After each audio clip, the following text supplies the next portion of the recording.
I guess everyone, welcome. This is going to be a fantastic conference. We've done a good job. I want to give a big shout out, a big thank you to the Plan Committee and also to UPSIA National. You've made my job much easier than I ever thought it could be, especially in the virtual reality of what's happening. You'll have 3 days together with us, and I encourage you to debate, um, look at reflecting, and be an active participant. Get the most out of this conference as you can. Again, thank you to the committee, and let's explore education from a new vista, a new perspective. Again, welcome. Hello, everyone, and welcome to our first general session, Creating an Opening for Diversity, Equity, and Inclusion in Higher Education. With our West Region Conference theme, as Linda just mentioned, Vistas Exploring Education from a New Perspective, Linda and I thought that this is an ideal platform for discussion and inquiry. I'm very pleased to present our panelists who will be sharing their stories and their perspectives on diversity, equity, and inclusion in the context of higher education. The format of this session is that each speaker will speak for 10 minutes, and then the moderator will engage the panelists in a 10-minute dialogue. And then we will reconvene at 2 p.m. where you'll be able to engage with the panelists directly at that time. If you would like to put any questions or points of discussion in the chat, as Patrick mentioned, during this hour, please direct them to Menelik Tafari, and he will compile them and have them ready to kick off the 2 p.m. session. And then at that point, that'll kick it off, and then you'll also be able to have a kind of a more informal exchange. We are thrilled to have a very engaging and compelling panel today. I'd like to introduce them all to you now in the order that they will be presenting. Dr. Terrence Roberts, who is the CEO of Terrence Roberts Consulting, former co-chair of the Master of Arts program in psychology at Antioch University and member of the Little Rock Nine. Tamika L. Butler, Esquire, principal and founder of Tamika L. Butler Consulting and the former director of planning for California and director of equity and inclusion at Tool Design. Amir Whitaker, policy counsel for Southern California at the American Civil Liberties Union Foundation. And Adam Casarda, director of the Student Disability Resource Center at California State University at Dominguez Hills. And as our moderator today, Menelik Tafari, an educator, organizer, and consultant focused on anti-bias and anti-racism education, who will lead us through this important discussion. Dr. Roberts? Good morning. Welcome to everybody. I'd like to share some thoughts with you as we get started. First of all, to give you a little bit about my history and background, which informs my current attitude toward things as they swirl around me. I started life in December of 1941, on December 3rd. Now that's important because as all of us have a start date, and that date, we realize later that we're expected to learn everything that had happened before we showed up. That's the first clue I had that education was important.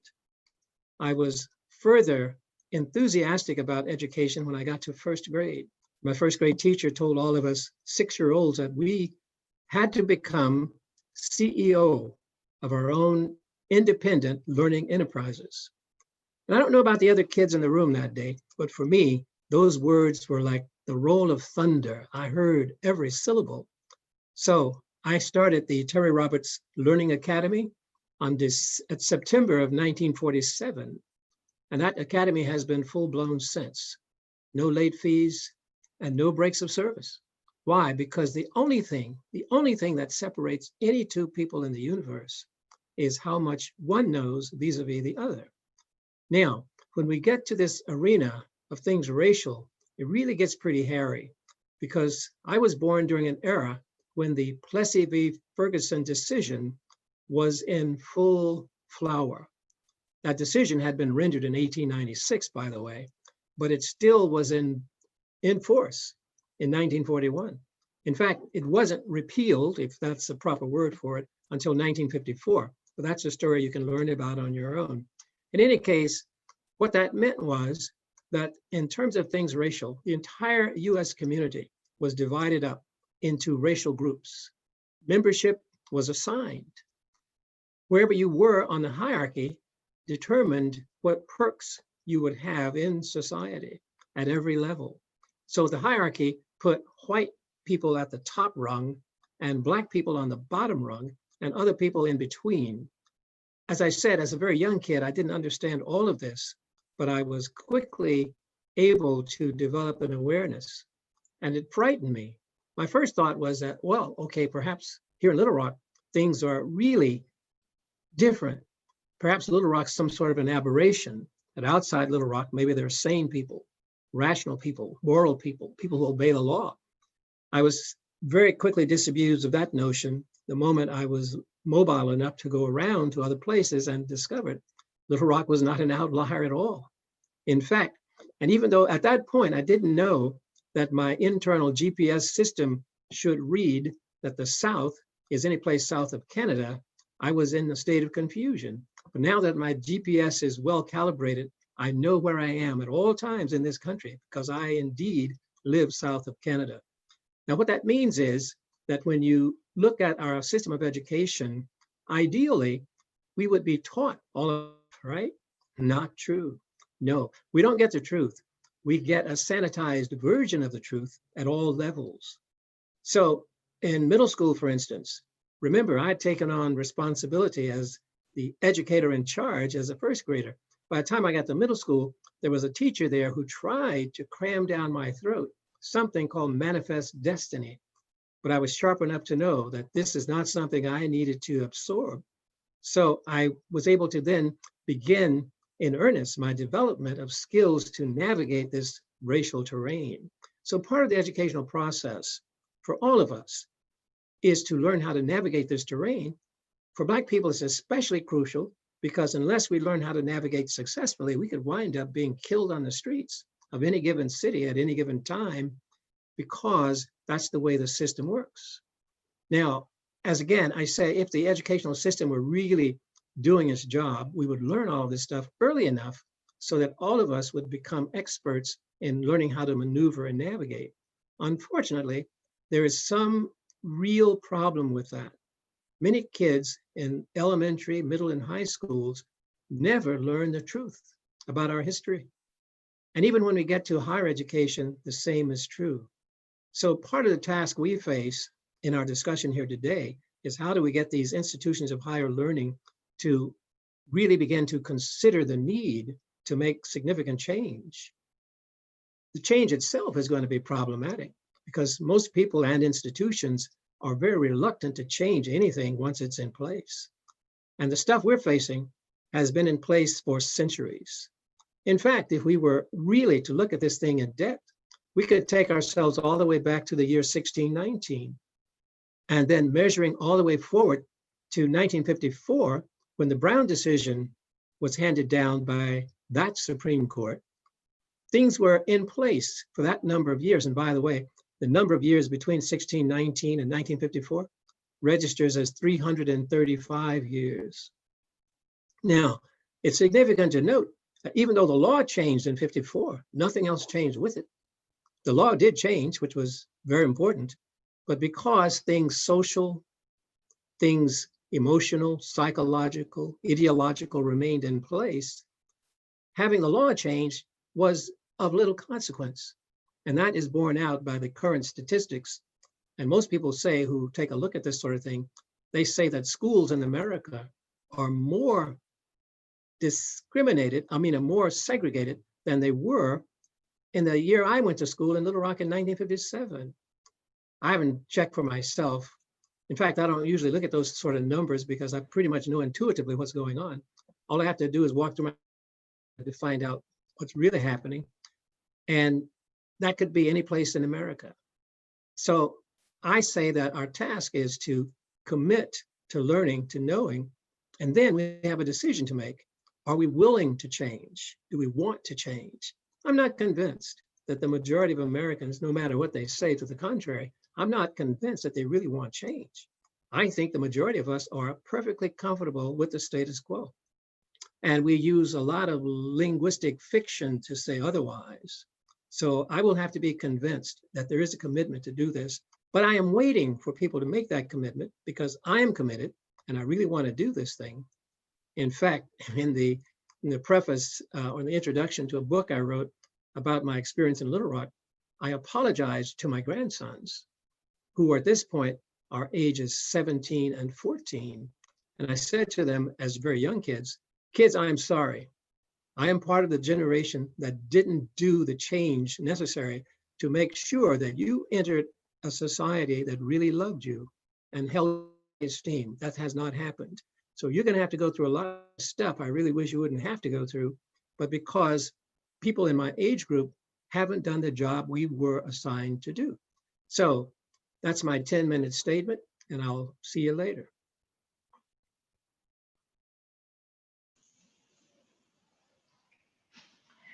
I'll go ahead and jump in. Thank you so much for sharing that, Terrence. It's hard to follow you.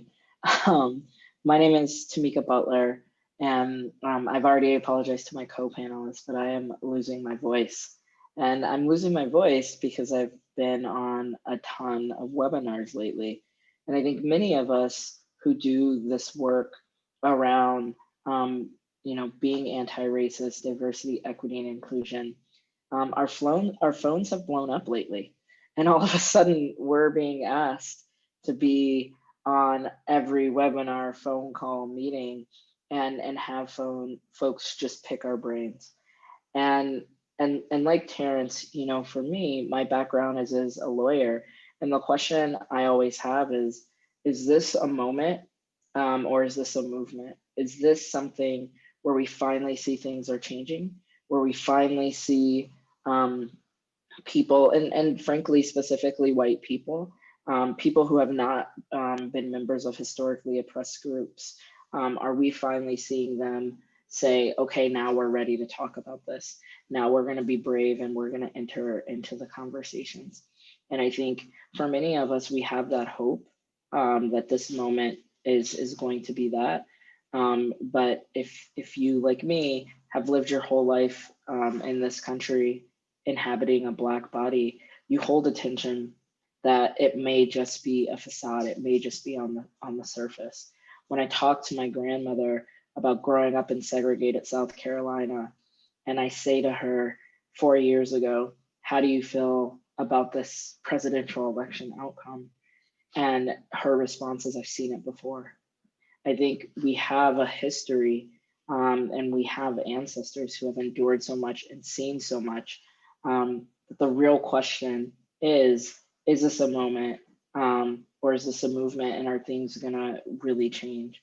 Again, I said my experiences as a civil rights attorney, I've focused on employment discrimination. And discrimination comes up whether or not you're talking about work, whether or not you're talking about school, higher education. And so for me, I believe what I'm supposed to bring to this panel is just that general outlook of how, when folks want to do better, how does that work in practice? What are you supposed to do in practice? And I think if you're really hoping that, you're going to join these conference, you're going to have some new conversations, and you're going to go back to your institutions and you're going to change things, you have to understand that the change that has to occur has to happen at both an individual and systemic level, right?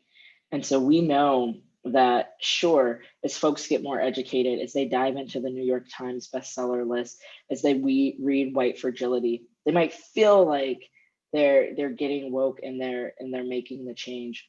But folks have to ask themselves, what are they actually doing? What are they actually doing to hold themselves accountable, to hold their families accountable, to hold their friends accountable? And what are we actually doing to make an impact? Too many of us say, well, I'm an ally. And what I always offer to people is this DEI work is a journey, right? I do a lot of transportation-based work. I'm a visual person. I like to think of it as a journey. And many people say, well, now I'm an ally, and so I've reached my destination. And the reality is, as a Black, queer, gender nonconforming person, I got plenty of allies, and my oppression hasn't stopped, right? And so when you think about this journey, you have to first understand that the first step is that for many of us, we're just an actor. We're just faking it until we can make it, right? And when I give this talk with visuals, I always show a picture of Mel Gibson. Great actor. He's holding 2 Oscars. He looks suave. He's been, applauded by his peers. And despite the fact that he's a great actor, he's a horrible person. And he's been trending in the news the last few days because despite the fact that people believe cancel culture has taken over, the reality is if you're a straight white man with money, you don't get canceled, right? He's starring in a new movie as a grumpy Santa Claus and everyone wants to see. And what I say is you start this journey off as an actor because sometimes that's the best you have to offer. You don't know why I want you to use they, them pronouns. You don't know why in every one of my speeches, I take a moment to acknowledge that I am on stolen Tongva land. You don't know why these things happen, but you do them because you know they're the right thing to do. You intrinsically feel that they are right. And so you do them. But if you don't start to really internalize why you're doing them, what it means to acknowledge Indigenous land that was stolen, what it means to acknowledge that you are in a country built on white supremacy, where people say if you just work hard, you'll get ahead, but the same people who say that are the people who only got ahead because they depended on free labor and stealing things from other people. If you don't start to internalize that and learn about it, you will be found out. And just like Mel Gibson, one day you might say something anti-Semitic. You might say that you hope your partner gets raped by a gang of N-words. Because if you're just acting, then it's not really something that you're trying to create change. Beyond being an actor, you have to get to that place where you are an ally. You do internalize and you realize that an ally isn't just a noun. It is action. It is what are you doing? Not just changing your social media to a black picture or a rainbow flag during Pride. What are you actually doing to make change, to make impact? And again, for some people, they feel like they get to that ally point and they've made it. But what we have to realize is the urgency that is right now in our institutions, in our country, in our political systems. This urgency requires that we have more than allies. We need accomplices. And the difference between an ally and accomplice is that an accomplice is willing to risk something. So as an ally, you might have somebody speak up in that faculty meeting, a female professor, and everyone ignores it. But then a male professor says the same thing and everybody says, oh, Jim, that's a great point. And you, after the meeting, go back to Sarah and you say, hey, I just want you to know, I know you said that first. The difference with an accomplice is they would say that in the meeting. They wouldn't just wait behind the scenes over email or out at lunch one-on-one. Because those of us who have been doing this work, those of us who have been speaking up, putting ourselves out there, putting ourselves on the line, those of us who have been going into white spaces and realizing that even though people want our diverse face, they don't want our opinions, but they don't know how to say it, but we push through. Those are the folks who have been risking it. Those are the folks who know what it's like to go home and not know if you're going to get that promotion, if you're going to keep that job. Those are the folks who are brave. And the reason why sometimes we want to be allies and not accomplices is because we know what everyone else thinks about that person. We know they say, oh man, we hear Terrence coming again. He's going to be talking about race. Oh, here comes Tamika talking about gay stuff. Ugh, Rachel's wheelchair is so inconvenient. She's probably going to point out all the things we didn't do that were accessible, right? And so you're an ally because you'll go to those people quietly and say, I agree.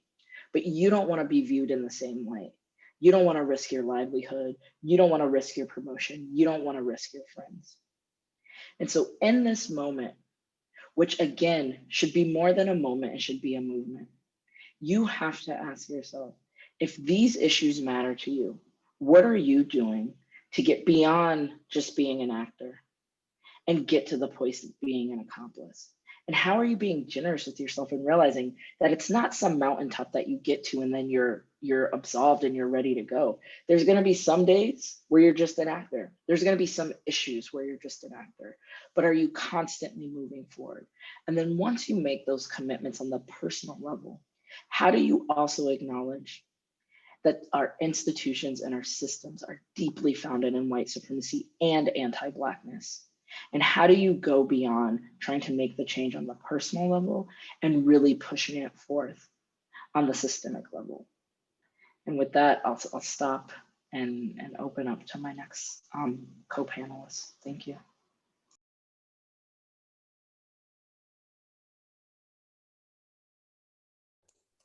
Amir. Thanks for that, Tamika, and thanks, Dr. Roberts. Very insightful, powerful words, and just honored to be here and join you all and continue this conversation. My name is Amir, and I'm a policy attorney with the ACLU of Southern California. Happy Indigenous Peoples Day, y'all. I'm gonna do a screen share with a presentation, and I'll make the link available later as well for folks, but I'm gonna talk about it. In my work, I'm work primarily in education, but at the secondary level, trying to get students to college. And we're fighting an issue that relates to why a lot of our students aren't able to access institutions of higher education, which allow them access into other sectors of our, economy and different things. So I'm going to share that screen right now. So folks should see the screen. All right. So starting here, talking about education rights, equal college access, so in California specifically where I am, and acknowledging the native Tonga land in Los Angeles where I am, students have the right to arts education all over the state. But what we're seeing is broad noncompliance. So, it's different. Dr. Roberts talked about the Brown versus Board decision that actually said, you know what, you can have a separate and quote unquote equal education. The students don't actually have to receive the same, it can be separate. Well, now we have equal protection under law. But what we're seeing is broad non-compliance, meaning a lot of schools, a lot of districts are violating students' rights, especially when it comes to students of color, English learners, students with disabilities, students experiencing homelessness. Basically, our most vulnerable students are the least likely to access a college, what they call the A through G requirements. And all of our California university folks will know, that's the course curriculum that students have to complete for admission into UCLA or Berkeley. So hundreds of thousands of students in California don't have access to that course in their high school. And what that means is, no arts access in high school means no art access in college as well, or no access to college, essentially. And students have the right to access college, right? You always hear about, pull yourself up by your own bootstraps, and education is supposed to be your bootstraps. And we're supposed to have equal access to this mobilizer, but we don't see that. Students also have the right to what we call their creative potential and the creative economy here in Los Angeles, where 1 out of 6 jobs is in that creative sector. And Otis College does that great report every year showing over $600 billion are in that creative economy. Yet students of color, students from low income background are at a disadvantage before they even can apply to a college. And I wanted to share, this is just the law specifically in California. Whatever state you are in will have something similar that says, visual and performing arts shall be included in the curriculum for students grades, 1st through 6th and also 7th through 12. But I want to share the story of a student named Alicia Boone, who's a senior in high school. And she, that's a self-portrait there to the bottom left. She has the ambitions of being an animator and illustrator, and for her college ambitions, she actually needs to take an arts course, more visual arts course. But as you can see here in her letter, she said, I know we can request and demand the basic student school necessities, like at least one arts or hands-on course engaging in classes in school. I'm not sure if your school has an arts course, and and I mean sketching, painting, sculpting, art class, but mine, as well as many other high school districts, schools in my district don't, which is why I decided to do something and take the initiative to do what I want to, to see the change she wants to see in her school. And this is a picture of Alicia right there, sharing her story with students. And basically what she had to do to get an arts course is start a petition in her school. She did this last year, got over 100 signatures on social media in 2-3 days, delivered it to her principal, and got the arts course implemented. Now she was 16 years old at the time, right? Climbing up a hill, young Black woman, young Black girl, already facing a lot, right? And she had to do extra just to make sure she had the same access to school students, in Beverly Hills a few miles away, or, actually just at a neighboring high school. So, this goes to show that students like Alicia are disadvantaged to even apply to college. And this contributes to why we see students of color and from low-income backgrounds not having the same college opportunities and access. So arts education is a civil right. We see unequal access by communities and school, and I'm going to share some of those numbers and show how they still perpetuate the inequality that Dr. Roberts said, Brown versus Board, where the changes happen in law, but not in practice. And we have some evidence that this inequalities continue. So those art gaps perpetuate the separate and unequal gaps and contribute to achievement gaps, because arts access increases social development, creative outlets, and academic performance, intellectual development. Basically, it gives students another advantage on top of the advantage to apply for college. So it actually widens the achievement gaps and perpetuates it more. It perpetuates the historical, cultural inequality, and we have to call it cultural genocide, especially on this Indigenous Peoples Day, when people don't have access to culture, when certain people don't have access to their culture, especially those who have historically had their culture suppressed. And it perpetuates the historic economic inequality, because students need that arts education here in LA to access the creative economy. So this is a part of the continued struggle for equality and freedom just through our education. And students also have the right to competency, which a lot of students don't get in their school.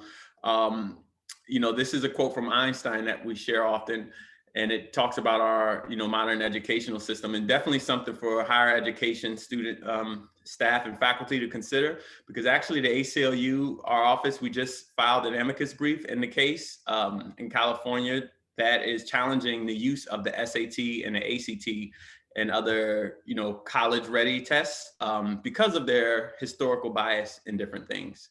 So this Einstein quote at the bottom says, everyone is a genius. Everybody is a genius, but if you judge a fish by its ability to climb a tree, it will live its whole life believing it is stupid. And then you see the teacher asking, a selection of animals for a fair selection, everybody has to take the same exam. Please climb that tree, right? So as people in higher education, just be aware of the different things within that system that perpetuate the inequalities and the barriers and your use of those systems and how they're being challenged. More about the unequal access to arts education. In California, you can see here where 39%, just 39% of students are enrolled in arts courses in our state. Next door in Arizona, it's almost twice as much. And you can go to other states, it's 75%.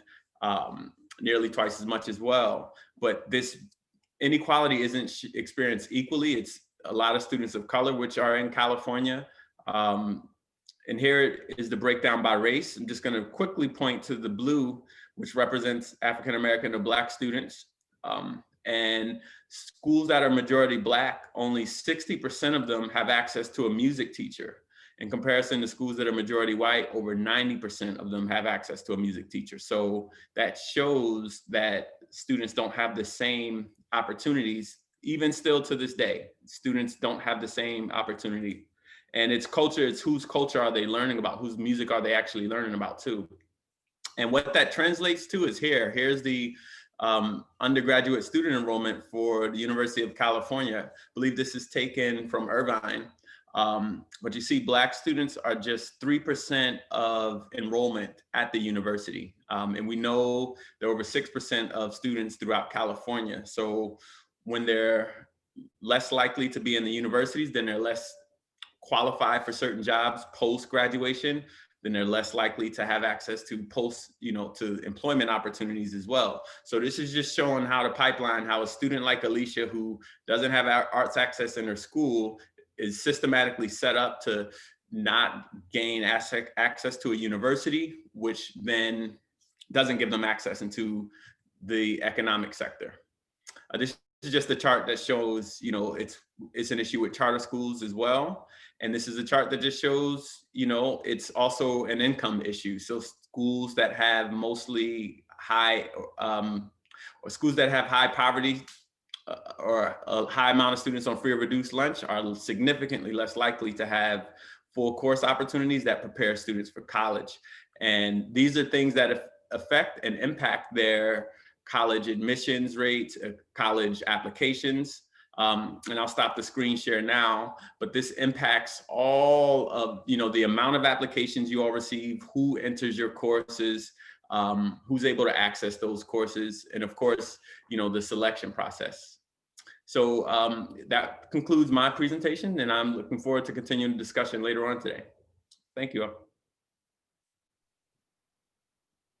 All right, everyone. Last but not least, thank you all for joining us. I see we have 277 people online. That's fantastic. Like I said before, my name is Adam Cassard. I'm the director of the Student Disability Resource Center at Cal State Dominguez Hills. And thank you to my fellow presenters and the organizers for all your powerful words and the topics that you've discussed. Now we're going to get into something talking about disabilities and that marginalized community. And that is something that is rarely talked about.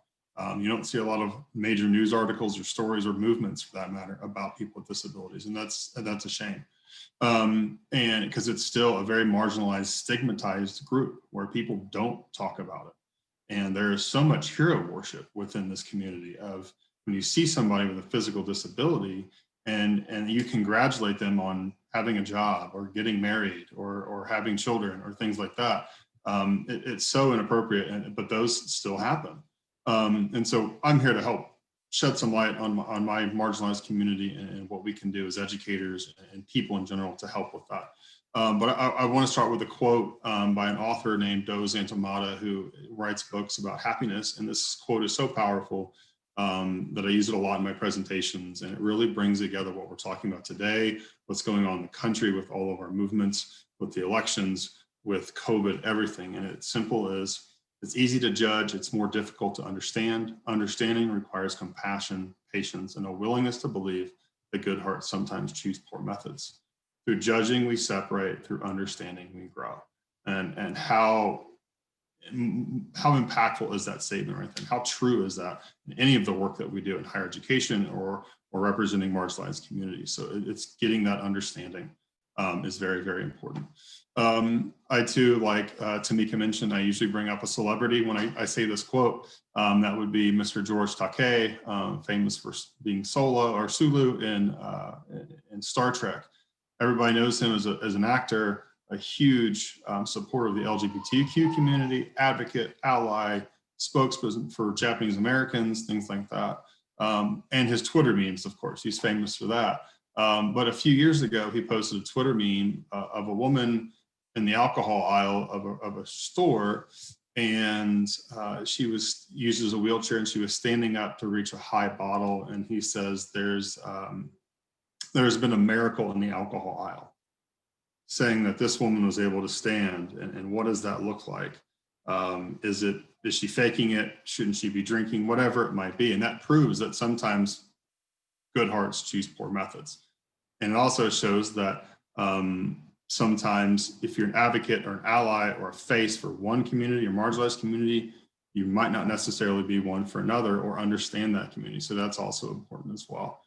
So that's a little bit about that piece. And again, we always, the old adage, it is what it is. And I don't like that word. I think for me, when you say something like that, it is, we can and we should do better, I think is the appropriate response to that. It is what it is.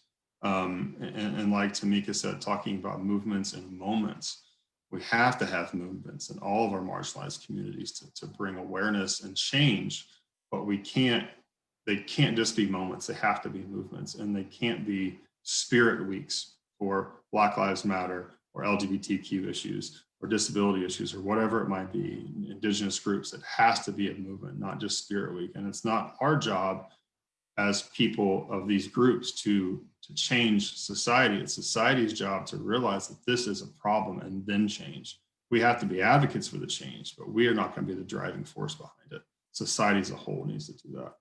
And I think for all of us in this group, and what we've talked about, it's really important with policies and laws and procedures and even the Constitution to make sure that the words we, all, and men are truly we, all, and men, everyone. The Constitution talks about we and all, but back then it didn't actually mean those words. And so for us, it's really important to push that narrative and make sure that those words and those things that we do truly do mean we all. So that's very, very important. And you know, people with disabilities, again, I mentioned it before, it's a stigmatized group. Still very, very high unemployment, very, very high poverty rates, actually more than double than the normal regular population. So that's important to know too. Again, it's stigmatized. People don't want to talk about it. People don't want to accept it, especially within the mental health field, which is the majority of disabilities in this country.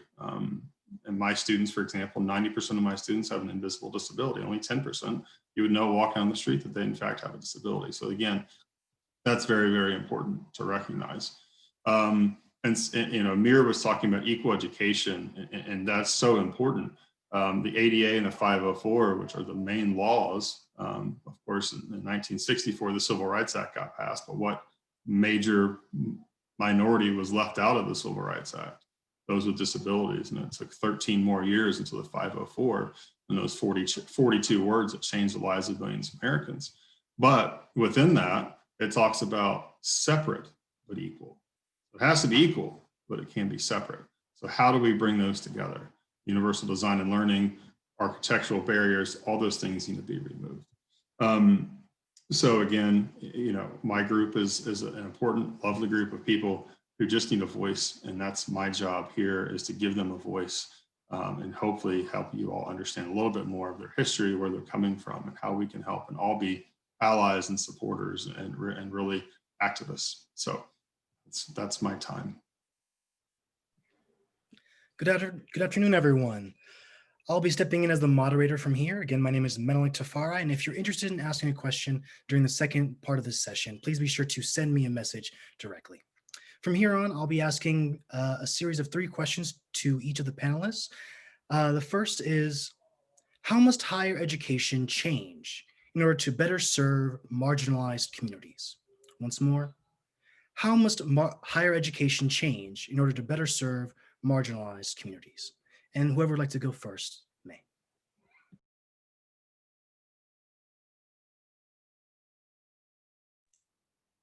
I can take a stab at that first. Well, you know, it can do what it's done historically for usually white men, when a lot of universities only allowed in white men. And even myself, I graduated from a law school that my grandfather couldn't go to when he was my age, is provide support for those, basically reverse affirmative action, right? And in California, we actually have a proposition on the ballot this year, and I'm not going to get, you know, political or anything about it, but we know historically education has been a tool of oppression, you know, especially with Native American students. Again, it's Indigenous Peoples Day, so you just Google common schools and normal schools and see how the institutions have been used to oppress. So if we want to reverse what centuries of oppression have done, then we have to do the reverse and allow for support. You know, students like Alicia consider it in her application that she went to a school that literally could not prepare her in the same way that other schools and other students were, but also understand Alicia is just as capable of all of those students or any students. So, you know, just take those things into account consciously, and you see some institutions of higher education doing it better than others. Yeah, I can jump in. I think something we've seen happen this year with the pandemic is that, you know, now people are talking about, well, let's waive the ACT, the SAT, the GRE, all of these tests. You know, I said my background is as an employment lawyer. I shared an office. I had a fellowship in the same year I had a fellowship. There was a Berkeley graduate who had a fellowship in our disability rights program. So I was in the race program. She was in the disability rights program. And we, of course, had clients who were at the intersections of those issues, right? And I think often as a student of color, as a student with a disability, you get used to people saying, we can't do that. We just can't do that. And what we've seen in the pandemic is people figure it out, and they're figuring out how to do that. And so all of these accommodations that we previously couldn't make for students, and that is whether or not a student has a disability, whether or not a student is low income and a first generation student, we have to realize that these things that we were magically able to do, we should have been doing all along, and we must continue to do. I was joking around with my wife and some of my friends, and my wife is French Canadian, and we were saying, you know, depending on how this election goes, we might have to move to Canada, and the Canadians in the room were saying that, and I was like, I don't know. I just feel like we've always been in a racist country. What, like, why are we moving to Canada now? It's cold. And the response was, and again, I think it was self-awareness, and this group of white people, they said, oh, but now it's impacting us, right? And I think we've seen that during the pandemic, and that's a conversation I can have with my friends, and we can all joke around, but it's true. And so now that some of these things are impacting people, again, without disabilities, who aren't undocumented, who don't, you know, struggle to have access to resources to help you prep for tests, we realize that education and higher education institutions have simply been mechanisms of white supremacy to keep certain people out and to keep certain people from being credentialed and being able to build for a future, right? And so now that we've seen some of those fake barriers disappear, we have to figure out how we're going to keep that going moving forward. Those are great words, Tamika. Thank you. And I'll jump in. I think for, you know, to better serve marginalized communities on college campuses, we have to lean in and listen to our students. They're a driving force. You know, we are, as educators, we know a pretty good amount, but if we don't listen to our students and see what they need, how we can support them, we're never going to be doing our jobs to the fullest capacity. But it goes deeper than just adding affinity centers and adding trainings for staff and faculty. It's really a cultural shift within the institution, saying that, yes, we are going to be hiring more people from marginalized groups to affect diversity and change that. It's also, we're going to be supportive of all groups of students and all groups of communities. So it's more of a cultural change than adding, well, we hired, you know, 2 Latino professors and 1 African-American professor and 1, you know, it's more than that. It's a true cultural shift within the university. And if you change a culture, you will change everything else. So that's how I think we can better serve.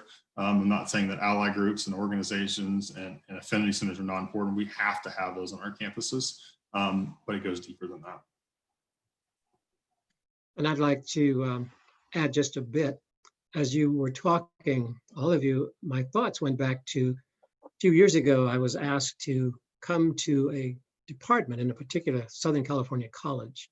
The department wanted to know how they could go about increasing the number of faculty, people of color, and having more students of color apply to the program.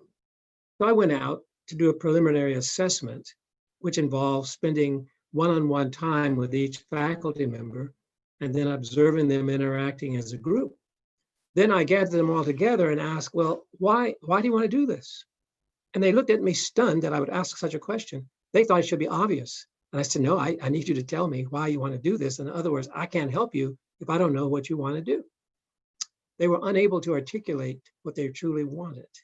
So what I said to them was, look, you call me when you figure it out. I left. I've not received the call. And I don't know why they haven't called.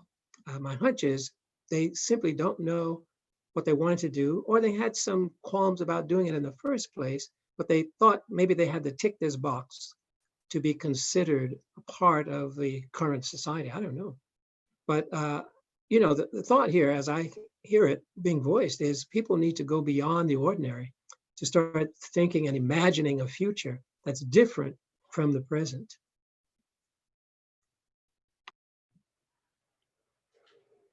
How do you envision higher education institutions better supporting movements for the dignity of the most endangered and marginalized students? And for this question, I'd like to start with Tamika and then move on to Amir. Yeah, I think what Dr. Roberts just said is so important. I think we have to have the creativity to imagine something different. And that scares people. I think what scares people from doing work on anti-racism or anti-Blackness or equity or diversity or however folks like to describe it when they want to check the box is it seems big and overwhelming. And it seems like something we just can't solve. And I always, say world hunger is a big and overwhelming problem. But it doesn't mean that every day when I'm watching the TV, I don't have commercials saying for 10 cents a day, do this. We have to be able to say, how can we do things differently? And how can we move into a world where even though we don't know what the future is going to be, we're going to at least try. We're going to at least take it one chunk at a time. And I think the reason we fail to do that is because of racism. Because when you think about, I'm in California, and like I said, I went to law school at Stanford. It's the hub of the tech industry. And there are certain groups of people, right? And you see who makes up the technology industry, mostly straight, able-bodied white men, who get to say, I'm going to come up with a solution to a problem that might not even be a real problem, or just might be something that is a real problem.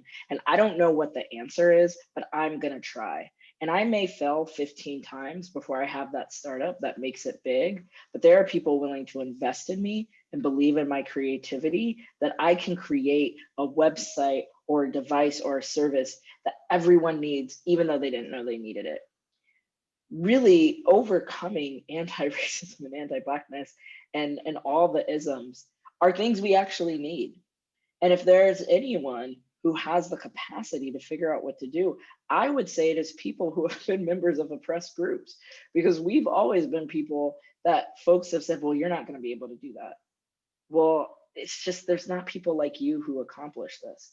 And yet, and still, we find a way. We find a way to persist. We find a way to find joy. And so I think giving us the same ability to create things, to be creative and to problem solve, even knowing that it has to be okay for there to be failure. It has to be okay for some things to not go perfectly the first time we try, but that doesn't mean that you stop trying, because if you just stop trying because of that, it means that you're scared. And we have to get beyond wanting safe, comfortable spaces and to a point of where we want brave spaces. Because when a Black man leaves his house every single day, when a trans person uses a bathroom that matches their identity, when an undocumented person keeps showing up even though they know there are raids, when these things happen, those folks are being brave. So those of us who have the privilege where we don't have to constantly be brave just to be our full selves, we have to start pushing ourselves out of the safe, comfortable spaces and into the brave spaces. Thanks for that, Tamika. Agree. And, higher educations are always an important battleground, because students and the youth are always the ones leading the movements, social justice movements, right? From, the Nonviolent Coordinating Committee, SNCC, and different things. And so institutions have to continue to create space. Higher education institutions have to create space. And I know in this, COVID world, no one really knows the answer to that, but evolve, and provide students with opportunities to support. We're receiving a lot of great interns, like from UCLA and stuff like that.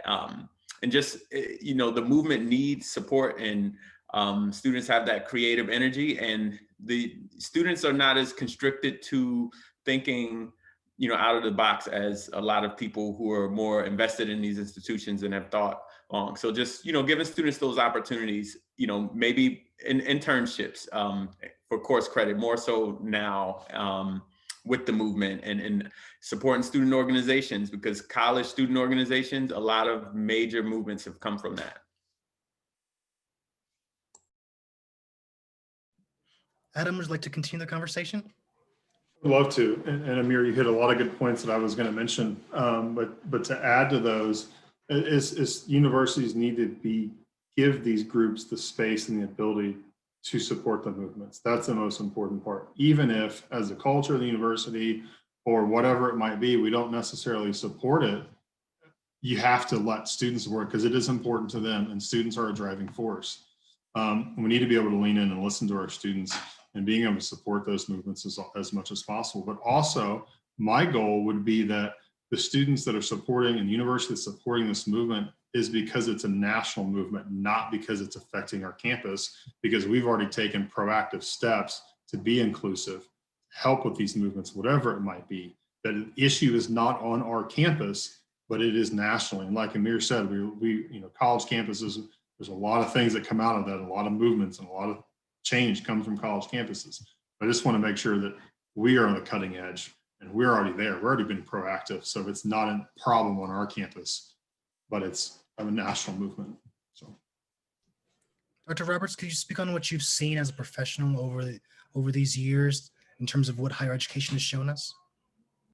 Yes, I've had quite a bit of experience with higher education. I was almost kicked out of my graduate program for speaking truth.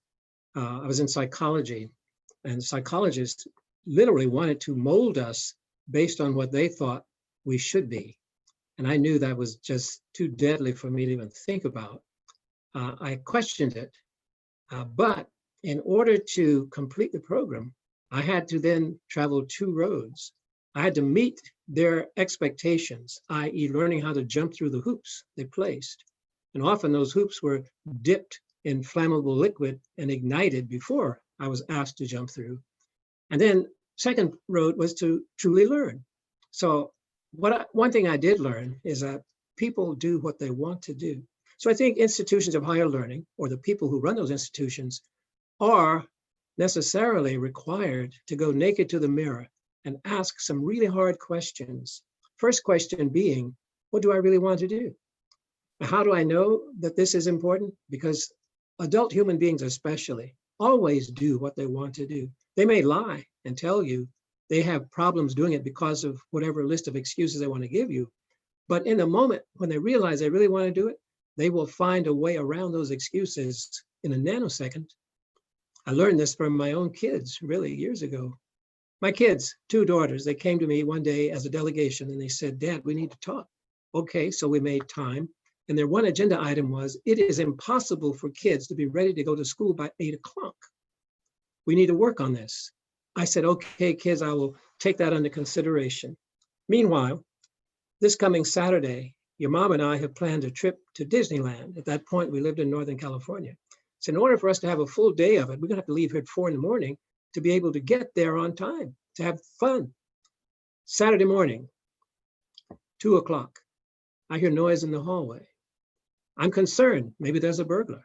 I look out and there are 2 girls who are fully dressed, having gotten up, packed, showered, had breakfast, cleaned the kitchen. They're ready to go. It's 2 a.m., it's not even 4 yet. They wanted to go to Disneyland. They didn't necessarily want to go to school. So it's about what you want to do. If you really want to do it, you'll get it done. So if American people give voice to something they say they want, if they want to have it done, and they don't have to hide behind that excuse that it takes time either, because if they really want to do it, it will take no time at all. It will happen tomorrow. That's what I think. Thank you. For our last question, what responsibilities do institutions of higher learning have to stand with movements for the dignity of others, such as Black, LGBTQIA, and disabled students? And we'll start off with Dr. Terrence Roberts. And well, if you really want to know the truth of the matter, I don't think from the standpoint of institutions, they feel they have any responsibility. And if you listen carefully and watch and critically analyze the movements, you'll find that they're finding ways to dance around the issue, to create some reality that sort of takes them off the hook.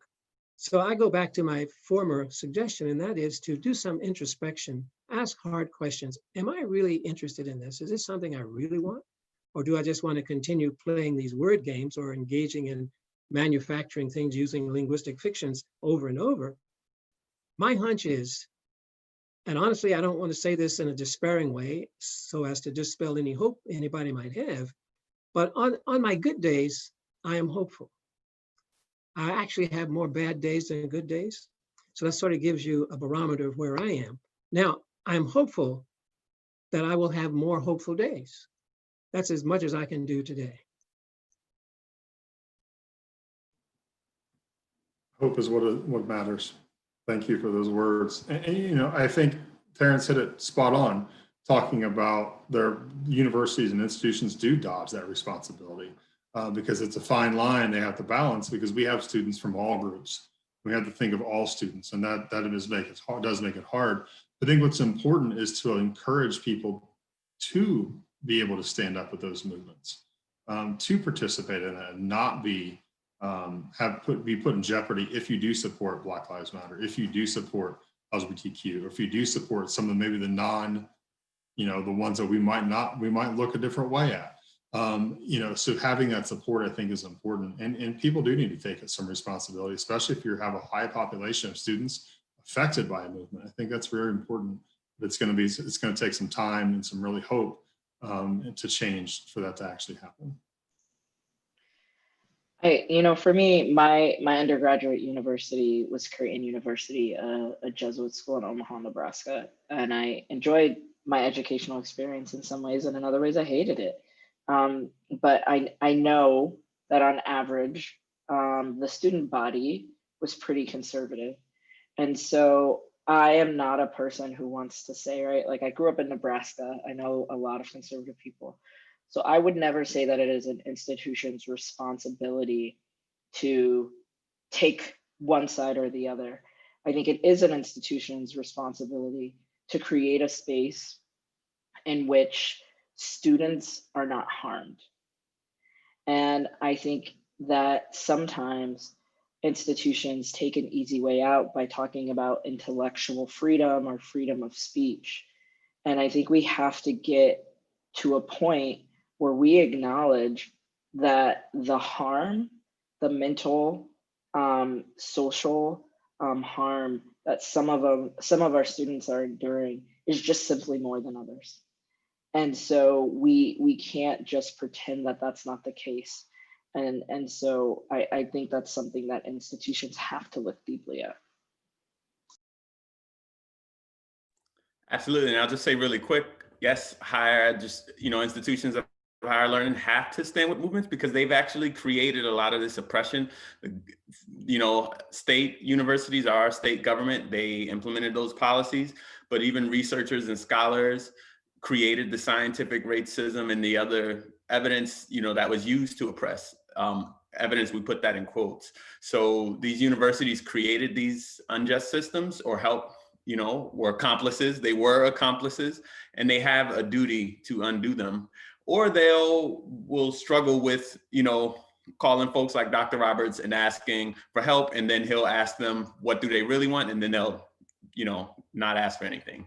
So they have a very big duty. Thank you everyone for joining the first part of this panel. We'll be returning at 2 p.m. If you have any other questions, please be sure to submit them. And please be sure to thank Tamika, who will be unable to join us for the second portion. Thank you, everyone. Linda?